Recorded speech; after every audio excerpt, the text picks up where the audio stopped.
In a couple of weeks, Magomed Ankalaev will be defending his title in a rematch against Alex Pereira. But at UFC Perth, we may decide the next person to fight for the belt. My name is Angelo. This is We Want Picks, and I'm going to break down the entire UFC Perth fight card, giving you my picks, predictions, and bets. But before I do that, I'm going to sit here and tell you to go watch the Noche UFC vlog. And you might be looking at this and saying, what the hell is this thumbnail? Well, I haven't been to Noche yet. I am filming this Friday morning, a couple of hours before I'm heading to San Antonio with Jacob. And that's because every Sunday you get a new video no matter what. And I have no idea what kind of condition I'm going to be in Sunday morning. Sunday morning, I might be laying in bed regretting every single drink, shot, and decision I made at Noche UFC the night before. So, instead of risking it, I'm going to go ahead and film this breakdown now for the boys. So do me a favor. By the time you're watching this, in all likelihood, the Noche UFC vlog will be up. So if you want to see every bad decision I make along the way and the time that Jacob and I have live in attendance at Noche UFC, look for the vlog on this channel. If you don't subscribe, click subscribe. This way, when the vlog is uploaded, you'll get a notification to your phone. I'm looking forward to that fight card. Hopefully, it's not an absolute disaster, hot mess, but let's go ahead and break down this fight card. UFC Perth has 15 fights. It is a throwback to the days that the UFC was doing an event only once a month. When they were doing a one-a-month event, we had 15 fights on every single card. Now we're at like 12 for the most part. Sometimes one less, sometimes one more. So we have 15. And let's go ahead and break these down. We have Jonathan Micallef taking on Oban Elliott. The fight order is certainly going to change here, but let's pretend this is the card opener. We have Jonathan Micallef. This guy's a decent striker. He is a very good wrestler, though. His striking is basic. He's got solid 1-2s. He's got some distance closing techniques, and he uses that to get the takedowns. On the ground, he's not really looking for a finish, but he does have solid pressure and control. He's not very dangerous, but he is solid, and he can do a good job controlling the pace. He's coming off that upset win over Kevin Josias, where he dropped that loser, landed more strikes, and ultimately got Kevin fired from that job. He's taking on Oban Elliott. A well-rounded guy, 15 full minutes of cardio, plenty of tools in the bag. When he's striking, he wants to dance around the outside and then fire off overhands to come in. He is fast, he is athletic, he's got flashy spins, decent takedown defense. If he is taken down, there's definitely some grappling holes. He's coming off that decision loss to Sung Kyung Ko, where he was taken down 6 times, and he was afraid of Sung's power, which made him hesitant. And I went into this wanting to pick Oban. I say he's got a ton of UFC experience, pretty good overall. We've only seen him look like shit in that one fight. But then I checked my notes from his last fight. And then I rewatched that last fight. And if Oban wasn't afraid of the knockout power, he still had no answer for the wrestling. So ultimately, that last fight, he didn't have an answer for the wrestling. He was too afraid to engage because there was power coming back his way. What the hell is he going to do here? And now Micallef isn't a world beater, but he's a capable grappler with power. So I'm going to go ahead right off the rip. We're picking a dog here. I wouldn't be surprised if come fight night, these odds flip. So if you're on the Micallef side, go ahead and throw that bet in. Then we have Andre Petroski taking on Cam Rowston. This is another interesting fight because Andre Petroski sort of tried and true in this division. He's been around for a very long time, and they're giving him a contender series fighter who fought 2 weeks ago. Andre Petroski is a very good wrestler. He's got good takedowns. The stand-up is just okay, but he's got incredible power on the feet. When he does shoot takedowns, they are fast, they are clean. He's got solid BJJ as well. He used that to control positions. Occasionally, he'll snap a submission or two. He's coming off that decision loss to Edmund Shabazian, where he was knocked down, but he still was able to get a couple of takedowns in that fight. It wasn't a complete blowout, but it certainly wasn't his best performance. He's taking on Cam Rowston. This dude is doing a ridiculously quick turnaround. He just won on the Contender Series a few weeks ago, and now he got the call to fight on a real UFC card at home. He's a good striker. He's got solid volume, good variety in the strikes. It's not just a 1-2 over and over and over. He does a really nice job throwing straights down the middle, but he does get hit. Grappling-wise, he can hang, he can create scrambles, but the wrestling isn't fantastic. You will see that Australian flag next to his name. I believe, I could be wrong, I believe he is training on a completely different continent. So while that might be where he's from, I don't know where he lives, where he lays his head every night. But I do know that fight was in America a few weeks ago, and now he's, bang, heading back to Australia. And while Andre Petroski is not the most reliable person on the roster, hell, he even knocked himself out shooting a takedown last year like a moron. But he is tough. He's a good wrestler. He's got power in his hands. And while, again, he's not the wrestler that Torres Finney is, because that's who beat Cam Rowston last year on the Contender Series, we have seen him be smart enough to know when he needs to wrestle, when he should strike, and then mix it up. So Cam's a hittable guy. Andre's got the experience. Andre's got the wrestling. Andre probably gets hit early, says, fuck this, I'm shooting a takedown, shoots a takedown, and then gets it going. So Andre Petroski is going to be the pick. He's going to need to get to the legs of Cam Rowston. Then we have Justin Tafa. We got both Tafa brothers on this card. So, yay for us. Taking on Louie Sutherland. And what a mess this fight. This is going to be a sloppy disaster of a fight, but sloppy doesn't mean it won't be bad. We have Louie Sutherland, a heavy-handed striker. He's got the stance of a bodybuilder, but he's surprisingly versatile for somebody with his build. He uses kicks. He's got long jabs. He manages range pretty well before committing to power. When he lets his hands go, that power is there and a good amount of speed as well. He can be hittable. That's concerning at this weight class, but the range management for somebody with his build, very, very good. Incredible, really. That does keep him safe half the time. He is by no means a very good wrestler, but he does occasionally snatch up a leg and shoot a takedown. He's taking on Justin Tafa, heavyweight striker. He's got big power. He's got a fantastic chin. When he gets hit, he just keeps moving. When he gets his kicks going, he can break your leg in half. He has 0 takedowns in the UFC, and outside of the Carl Williams fight, he's never been taken down either. If you swing and you bang with Justin Tafa, you could have a really tough night. But if you take your time, if you pot shot around, you can definitely have some success. He's coming off that 35-second KO loss to Ellison Teixeira at UFC 312. This is just sloppy as shit. I mean, there's going to be 900 pounds of human being in that cage, and it's just going to look like a mess. The bad news is they kind of suck. The good news is 2 fighters who kind of suck with this build and that power, we might have a fun fight. This might be an absolute banger. It's going to be a slug fight, without question, a slug fight. And if you don't know what a slug fight is, why do you keep saying that word? Watch this fight, come back to me and be like, all right, I get it now. You're right, that was not a slugfest. A slugfest implies technique. This was a sloppy slug fight. The odds have Justin as a slight favorite, and that's probably spot on. He's got the high-level experience, and while he doesn't have a ton of fights, he actually has fewer fights than Louie does, it still fights at a very high level. I like that Louie will occasionally shoot a takedown, and that doesn't feel like he needs to rush in and create some chaos. So I'm going to pick him here. I'm picking Louie Sutherland to get the upset. Both guys suck. Don't bet. This is a very clear picks and bets are not the same thing kind of fight. Picks and bets are not the same. I think Louie wins. Am I betting on him? No, that would be an insane thing to do.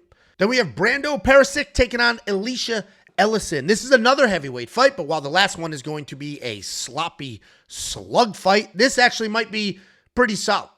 We might have some clean technique in this matchup. We got Brando Pericic. This guy is the embodiment, the age-old story of when a troubled youth finds success in martial arts and straightens his life out. Everyone told him when he was a kid he would amount to nothing. But boy, did he show them he's a 4-1 professional fighter. Congratulations. He is making his UFC debut, though, and he has had a long career long before the UFC. I don't know who's funding this guy's career, but they definitely believe in him because this guy essentially has a documentary crew following him around at all times. 2 clicks on YouTube and you're on his channel with just full, like, here's my life story. And it actually is very, very helpful. Now, it's not the actual fights themselves, or at least not all of them. It is helpful into the mindset and the understanding of where he came from and what he's doing here. Style-wise, he's large, he's athletic, he moves like a middleweight. He's got professional kickboxing experience, and like everybody before him that's anywhere near that side of the world, he's training at City Kickboxing. He is relatively untested in MMA, but he obviously has high-level striking with some takedowns in the mix. He's taken on Elisha Ellison. Elisha Ellison's a retired cop who now does private security and moonlights as a UFC fighter. Style-wise, he's aggressive. He'll take the fight anywhere. He has no problem getting after it on the feet or grinding takedowns into submissions. He is fast, he hits hard, and he does find finishes. I'm shocked that these odds are close. And I get that Elisha is clearly a very dangerous human being, but this is a hobby. He does this part-time. Meanwhile, Brando has been competing in combat sports the majority of his adult life. My only concern is the same concern I have for any kickboxer making the jump to MMA, and that's the takedown defense. But given his years of experience, his high-level training, his high-level training partners, the pick's going to be Brando, and I've already got a bet on him. These odds are going to move. Without question, these odds are going to move. We're filming this early. Come fight night, I wouldn't be surprised at a 2-1 favorite on the Brando side. And then we have some spectacular upcoming fight cards. We're talking about UFC Perth right now. But a couple of weeks, we have UFC 320. Right after that, UFC Rio. We've got a bunch of really good fight cards coming up, top to bottom. And the reason I mention that is because for only $10, if you go to the website, WeWantPicks.com, you can unlock every pick, every bet, every tool, everything you need for these fight cards. It's $10 and you get all of them. Everything you need for these fight cards. You're heading in the fight week looking for DraftKings info? Gotcha. FanDuel? Gotcha. Underdog? Gotcha. Prize Pick? Gotcha. Bets? Gotcha. WeWantPicks.com. Click Become a Member at the top. Then we have Jacob taking on Rolando Bedoya.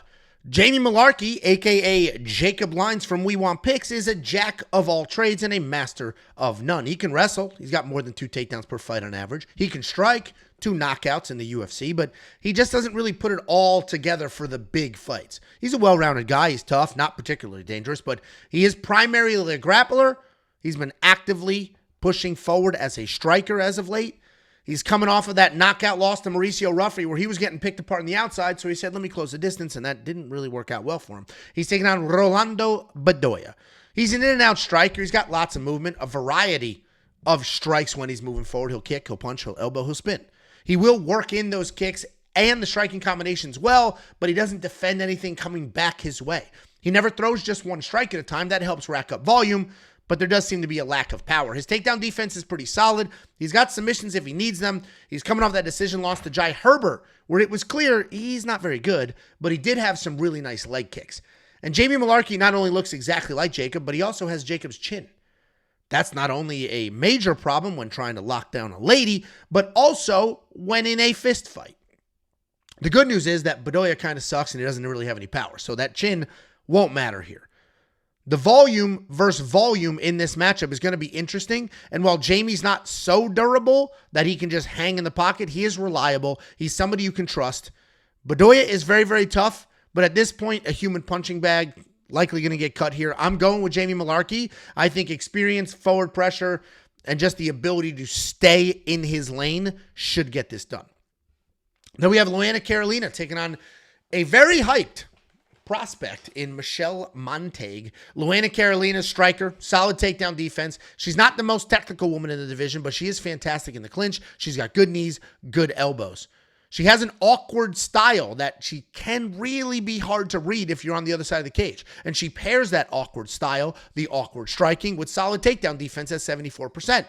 She's coming off that decision win over Lucy Pudilova, where despite giving up I'm heading to Noche, don't forget about that, takedowns, she landed more than double the strikes. She's taking on Michelle Montague. She's the latest PFL crossover to hit the UFC, and like everybody else, we have to be skeptical of her record. She is 6-0 on paper, but against what level of competition? She's tall, she's long, she's a fighter who can do everything. She comes forward, she throws crazy hands, and then if she needs to, she grapples. And me saying if she needs to is interesting because she doesn't always grapple, but that is her base. She's a grappler by trade. Plenty of accolades, plenty of accomplishments at a world level, both wrestling and jiu-jitsu. Very real prospect, very real fighting skills. And I get the hype. I get the hype on the Montague side. She's big, she's strong, she's aggressive, she's accomplished. She's competed at a world level in multiple sports and always seems to rise to the occasion. And off tape alone, I can say she wins this fight. Her aggressive striking will probably close the distance. The aggressive grappling can take this fight home. My only concern is the same concern for any untested prospect. What's going to happen when they fight actual high-level competition? And I think Luana Carolina is good. I don't think this is a gift matchup. Luana Carolina has shown us time and time again she can win tough fights at this level. Michelle Montague's grappling and the grappling world tour that she's done in her career hopefully has prepared her for this. I like that it's wrestling, not just jiu-jitsu. Michelle Montague is going to be the pick, but 2-1 lady in a UFC debut with only 6 fights? No, thank you. Then we have Colby Thicknesse taking on Josias Musasa. Colby Thicknesse with the creeper stash. Pretty well-rounded guy. Notably, one of Alexander Volkanovski's training partners. He's mostly a grappler. He uses striking to close the distance. He wants to move to a clinch, get you to the cage so he can work in some takedowns. His striking is pretty loose. It's a little tricky. He's got low hands. He bounces around. He can bring some power because of how he just leaps into the strikes and he throws pretty heavy. But he is pretty wide and he is very hittable. He's coming off that short notice UFC debut loss against Elliott Toporia's older brother. He's taking on Josias Musasa, a fast and powerful striker who does a very good job moving forward and looking for a finish while maintaining his defense. He's not much of an offensive wrestler, but if he ends up on top, he will wail away looking for a finish. He has insane power, especially at this weight class, and he knows it, which is why he moves forward and he headhunts. He's a ton of fun to watch. He's very creative on the feet, and he's very fast everywhere. He's coming off that loss to jiu-jitsu nerd Carlos Vera, where he made no adjustments whatsoever and somehow was eating spinning back head kicks. We don't have odds yet for this fight, but I do see that 80% of the public is picking Colby here. I don't get it. I mean, I get picking him to win. I don't get how the overwhelming majority of people agree on that. He's primarily a jiu-jitsu guy. The takedowns kind of suck. And if he can't get the takedowns, he's stuck striking with a much faster and more powerful Musasa. And if we look at both their UFC debuts, I would argue that Musasa had lapses in judgment and was more of a fluke loss than Colby. Colby just wasn't as good as his opponent at all. The counter argument, though, is that Colby fought the much better level of competition, and I get it. And I'm torn on what to do here. My gut, which, tried and true gut. The instant reaction here is that Colby sucks, Musasa wins. So sometimes you just go with the instant reaction. So Colby sucks, Musasa wins. Let's just go with that. When we have the odds, we'll figure out if we're betting or not. Then we have Navajo Stirling taking on Rodolfo Bellato. Navajo Stirling, pretty hype prospect, and you could argue if he has or has not lived up to those expectations, but he is still undefeated. He's got a couple of wins in the UFC. Former professional kickboxer. He is early in his MMA career. As a kickboxer, he does a lot of things that you would expect. He's got nice combinations. He works and kicks well. He likes to invest in the body. He's not a high-volume guy, but he does a good job making the strikes that he does throw matter. If he's inside the pocket, he'll plumb the head. He'll throw up the knees. The takedown defense is decent, and as we saw in his last fight, he also has some offensive takedowns. He's taking on Rodolfo Bellato. Heavy-handed grappler. He'll come forward. He'll bomb away. He'll stick around for a slug fight. But he is a grappler and ultimately wants to get these fights to the ground. His takedowns could use some work, but once it does get to the ground, he's got good control. He'll chase submissions. He's a bit of an oaf, but he can be an effective oaf. He's coming off that acting performance of a lifetime where he ate that illegal kick from Paul Craig and then just Octavia Spencered his way to an Oscar. And listen, Navajo Stirling is not who they said he was. He's not. He's not this kickboxing beast that will take the division by storm. Don't let Artem, Betstam, or the rest of the Kiwis convince you that Navajo is the future of this division. He's not. He's just not. He's not who they said he was. He's not who they said he will be. At least not for now. He is tough. He's a decent fighter. He's got good striking, solid takedown defense. We saw in his last performance, he has offensive takedowns as well. Bellato is certainly not the best fighter in the world. And probably, though, the best fighter that Navajo has fought to date. So we'll see. Will Navajo's takedown defense stand up against a decent Bellato? Bellato only has 2 wins in his record to one guy. Bellato's been in there with some people. Was he about to lose to Paul Craig? Probably, but we will never know. I'm still going to pick Navajo Stirling because I think he's the better fighter.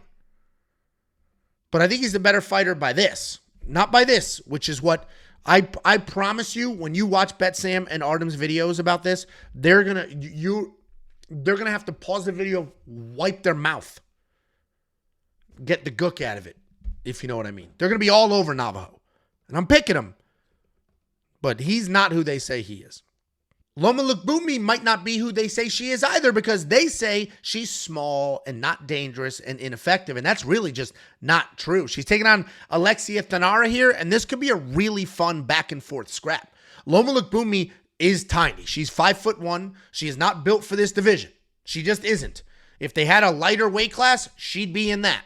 She's an atom weight. She should be 115 pounds, not 125. Loma Lookboonmee is a great Muay Thai striker. She's got good volume. I mentioned she's small, she's undersized for the division, but she still has some power. She's shown that she can be more than just a striker. We have seen her get takedown after takedown after takedown.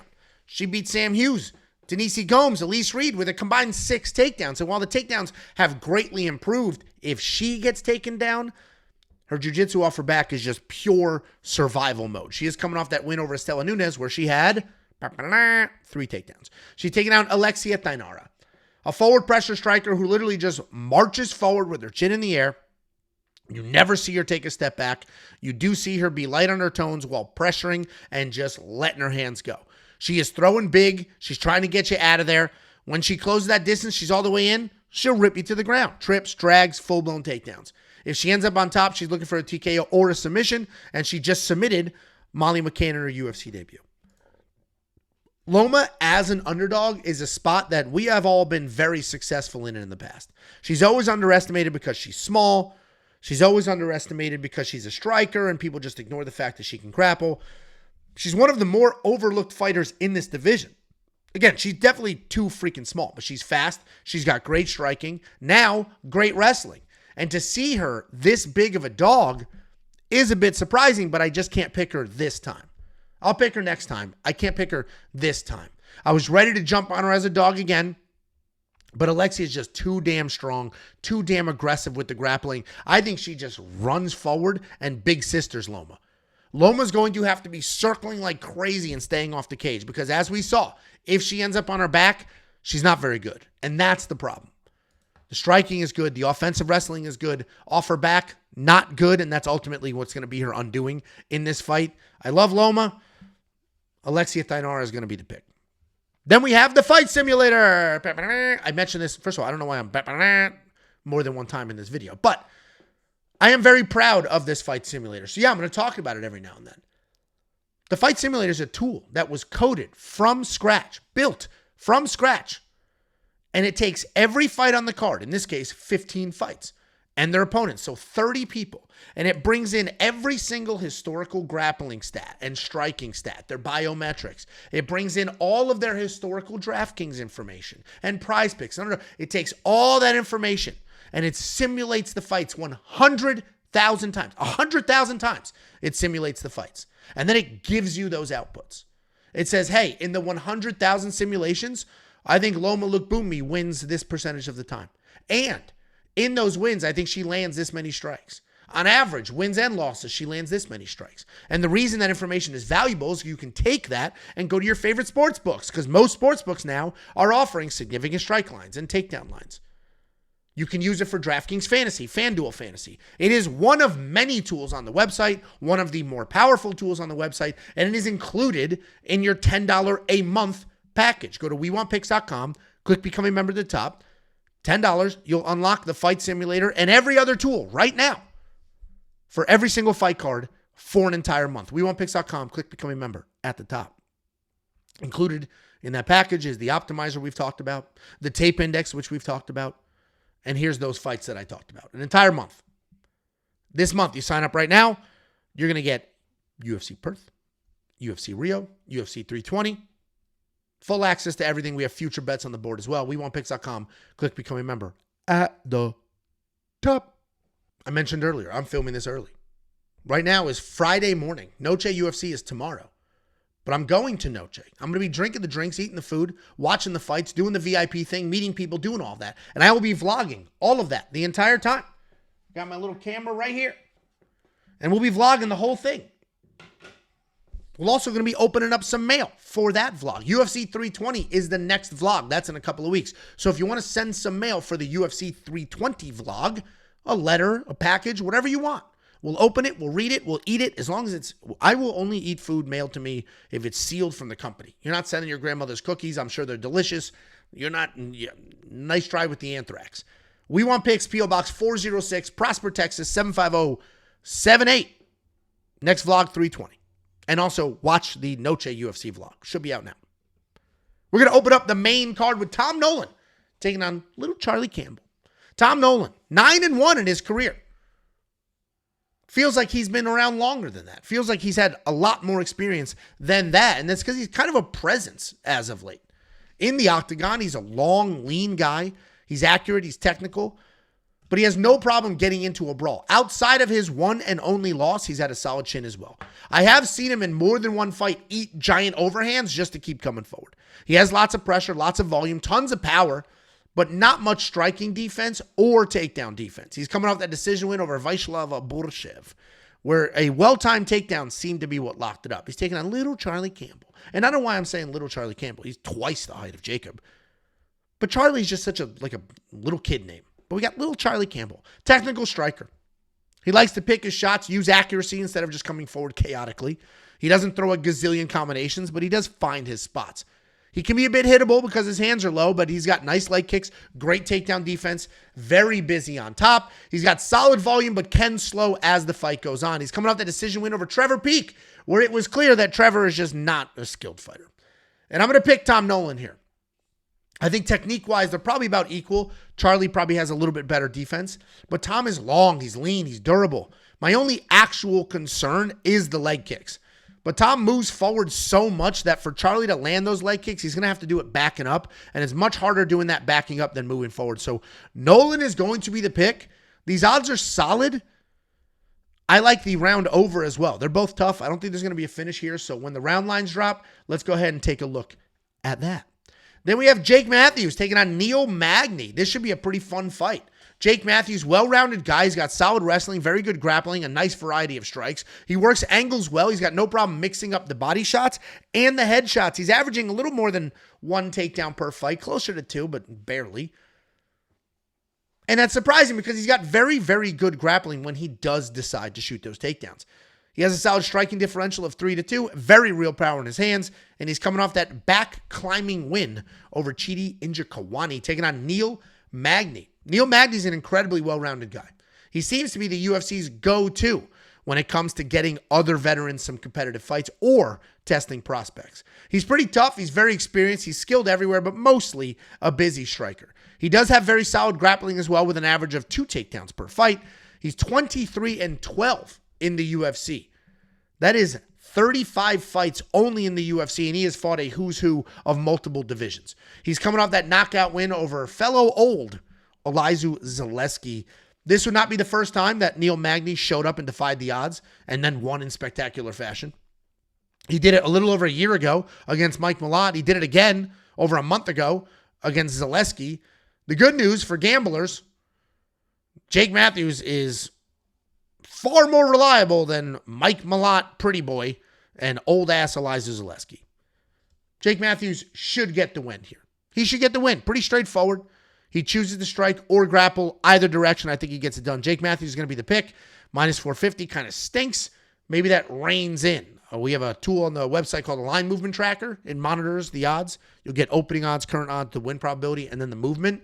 If it's heading in the right direction, we'll keep an eye on it. We'll probably jump on Jake Matthews, but if we're creeping the 5-1 odds there, forget that. Then we have Jack Jenkins. Lots of weirdo mustaches on this card. Jack Jenkins taking on Ramon Tavares. I could say Hamon, but that's an American flag, guys. Ramon Tavares. Jack Jenkins, solid striker, very real power, solid takedown defense as well. He pressures forward, he backs you up against the cage, and then he'll look for some control. Overall, powerful guy. He has multiple ways to win a fight. People like to highlight the striking, but he has 6 fights in the UFC with 9 takedowns. His takedown defense, however, is a bit questionable, and I did watch it fail him in his last fight where he was submitted by Gabriel Santos. He's taking on Ramon Tavares. Powerful striker. He keeps his hands low. He protects himself from takedowns and then likes to counter-strike his way in. He's got incredible power, very fast hands. He stands southpaw. He absolutely launches a power left with incredible speed. He does a really good job mixing shots to the body and the head while also pumping a jab. His takedown defense is just okay, and he has a decent get-up game if he is taken down. He's coming off that loss to Davey Grant, where he just ended up chasing power like crazy and just got beat up, got hit with probably 100 shots to the face. Full disclosure here, I think Jack Jenkins is overrated. I've thought he's overrated for a long time. He seems to me like a guy that's trying too hard to be cool and less to win fistfights. I think he's getting far too much credit for leg kicks that he landed 5 years ago. I do, however, think he's going to win this fight. If Ramon is just going to be, see how I switched it up. Let's give him some, I mean, maybe it is a Ramon and not a Ramon. If he's just going to be bombing overhands like he was in his last fight and chasing power, Jack is defensively sound. Jack is a good striker, and Jack will destroy the legs of Tavares. So if we're going off Tavares' last performance when it was just winging punches over and over and over, then Jack Jenkins is a very clear, easy pick, and this is a very easy matchup for him. My only counter to Ramon bombing, he did that in his last fight against Davy Grant. Davy Grant's kind of chinny, so maybe he was like, I could just knock this guy out. Jack isn't known to be chinny, so Ramon may not be bombing. He might be a little more buttoned up. But either way, I think Jack is just the better striker, so he should be able to get this done, whether Ramon is running forward, bombing away, or taking his time. Then we have the featured fight of the evening. Another guy I, for some reason, just don't really love. We got Jimmy Crute. I mean, the dude is 29 years old. Like, yes. Give me that same sick mullet that 8-year-old kids have. Those 8-year-old kids with the purple drippy shirts. I want that mullet. Those little white kids in suburbia. Give me that mullet. Sick, bro. He's taking on Ivan Erslan. Jimmy Crute, solid wrestler. This guy averages more than 4 takedowns per fight. And what I always like to point out, though, is lots of takedowns means people are standing up on you. 4 per fight's not absurd.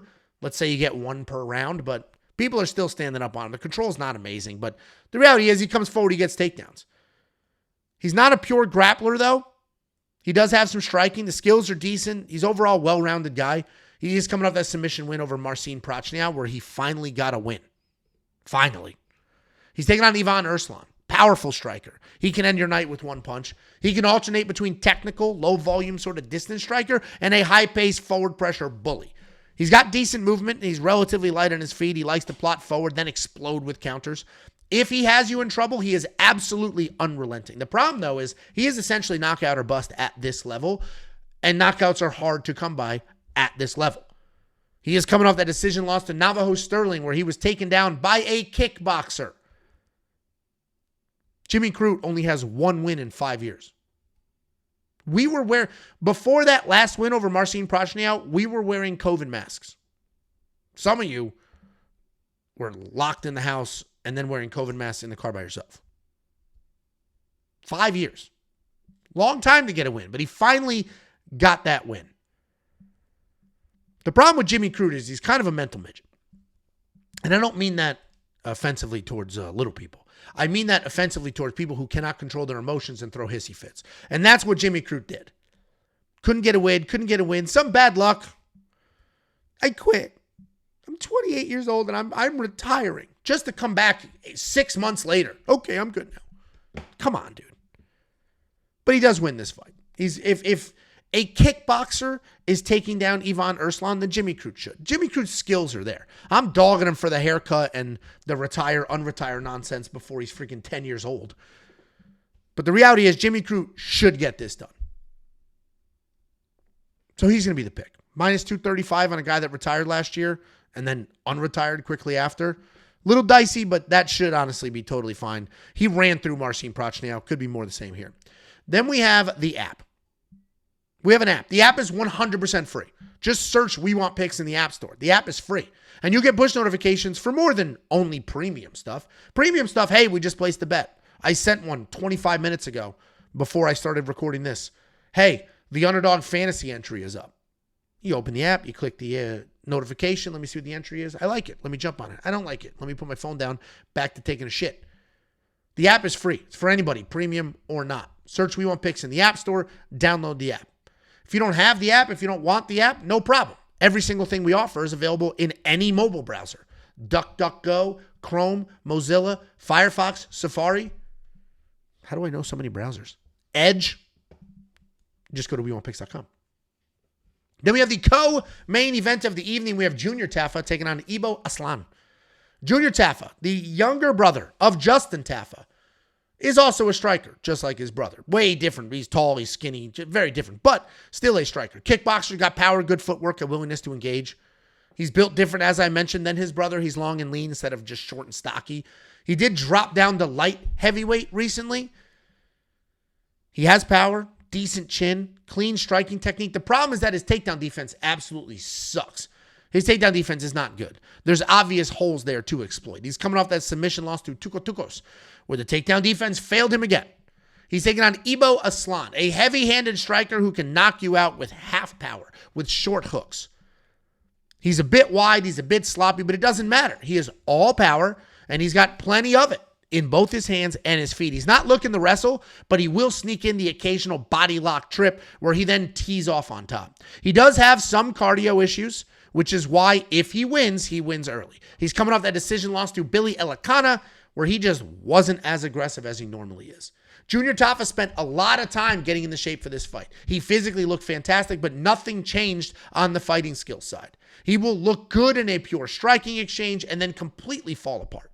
This is definitely a perfect matchup for him, but even with a favorable matchup, I don't know if he can win. I'm actually going to slightly lean his direction here, but he's not a very good fighter.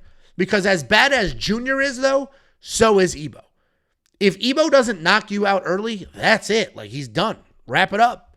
Junior has a chin. He's a good enough striker to survive early. And even if he is taken down, Ibo's jiu-jitsu isn't tucos. So it might be a really bad first round for Junior, and then he can slowly grind and grit and take over from there. I'm going to pick Junior here. I'm not betting on it. Again, picks and bets are not the same thing. If he is still a dog come fight night, and his brother won earlier, let's see. Because that does matter. You're fighting on the same card as your brother. If Justin Tafa beats the piss out of that dude, then Junior might be a little gassed up, a little inspired. But if Justin loses, full-blown the other way. Absolutely not. Absolutely not. Like, he's going to be an emotional wreck. He's not going to be, like, it doesn't do what you like, oh, I'm so mad, I'm going to go get revenge for my brother. That's not what happens. You just feel awful. You're an emotional wreck. No. Then we have the main event of the evening, Carlos Ulberg taking on Dominic Reyes. This fight could very well decide who fights for the light heavyweight title next. Carlos Ulberg on the longest active win streak in this division. He's a world-class kickboxer. He transitioned to MMA. He's a big guy. Incredible footwork, a great range management. His striking differential is an impressive 7-4, an 85% takedown defense. His only MMA loss was a knockout to Kennedy Nzechukwu in a fight that he was absolutely dominated and then just got a little too lazy at the third round. He's coming off that close decision win over Jan Blachowicz, where he had the volume, but he was running backwards. He's taking on Dominic Reyes, a former title challenger who many argue beat John Jones, but since that loss, he had a wild ride. He went from world title fight to a 4-fight skid with a whole bunch of knockouts. Now, a 3-fight knockout win streak. He is one of the very few people I have seen pull their career out of a death spiral. He is a powerful striker. He uses his length really well. He's coming off that 3rd knockout win in a row, most recently the first round over Nikita Krylov. Carlos Ulberg is, as I mentioned, on the longest active win streak at the top of this division. And you could argue he should have gotten the title fight over an Alex rematch. Like, Alex was the champ, so you want to give the champion. But Alex lost that last fight. He was almost knocked out, had no moments of success. He just defended takedowns. Where Carlos is at least on a very, very long win streak. But fine, we get the Alex rematch. You could also argue that Carlos lost his last fight, though, to Jan Blachowicz. That fight is the only thing giving me any hesitation here. Carlos running backwards and trying to win on points might be a tricky thing to do here against Dominic Reyes. Carlos is the overall better striker. Reyes still has some power. I'm going to pick the better striker in what should be a striking matchup. Carlos is also the somewhat local guy. There's a body of water that separates him, but should be a somewhat local guy. Maybe we need a homer call here, but 5 rounds of running backwards could be interesting against a guy like Dominic Reyes, but I'm still not fully sold on the comeback of Dominic Reyes. 3 knockout wins in a row. The Dustin Jacoby one was a good knockout win. Nikita Krylov doesn't suck, but we'll see. This is a very interesting fight. I'm picking Carlos Ulberg. I think he's the better striker. Mostly striking matchup. Guys, that's the breakdown. Do me a favor. Click the subscribe button. I'm grinding. I'm here for you. New breakdowns every single Sunday. We'll sprinkle in some additional content that you're not expecting as well, like the vlogs. the Dana White Contender Series breakdown. So if you're not subscribed, click subscribe. The metrics tell me 70% of you are subscribed. So 30% of you are not. And 500,000 views in a rolling 30 days, that's 30, 60, 90, 120, 150. 150,000 of those views are coming from people who have not clicked subscribe. So click the subscribe button. After you do that, go to the damn website. WeWantPicks.com has by far the greatest suite of tools, information, insight, and just copy-paste bets that you could ever get in this space, and it's only freaking $10. We have a tool called the Data Analyzer. This lines up every fighter. You select your event in the future or current week. You select your fighter. It takes that fighter, their opponent, all the data right then and there. We have a fight simulator. I talked about that in depth earlier, what that does and how it does it. We have the optimizer. This will build DraftKings fantasy and FanDuel fantasy lineups for you with a couple clicks of the button. We have the line movement tracker. This will give you opening odds, current odds, win probability, and line movement for every fighter on every card. We have the prop hunter, a curated set of data specifically designed to help you find prop bets. We have the tape index. All of you that like to do your own research, watch the fights. Getting ahead. You want to do your UFC 321 research now? Go to the tape index. Select UFC 321. Select the fighter you want. There's their full fight history. Little red play button, click it. Video will pop up for you. And then we have more than just me and Jacob. We got Betsam. We got Artem. Artem is the king of Dana White Contender Series. Check it all out. WeWantPicks.com. Click Become a Member at the top. It's only $10 for an entire month. UFC Perth should be a very good fight card. I'm looking forward to that card. Not as much as I am the UFC Rio card or UFC 320, but we are about to hit an unbelievable stretch. UFC Perth kicks off, I think, like 9 or 10 weeks in a row of great high-level events. We get 2 pay-per-views in the month of October. Thanks for being here, guys. I appreciate every last one of you. Hope you enjoy. Like, subscribe, do all the things, and good luck this weekend.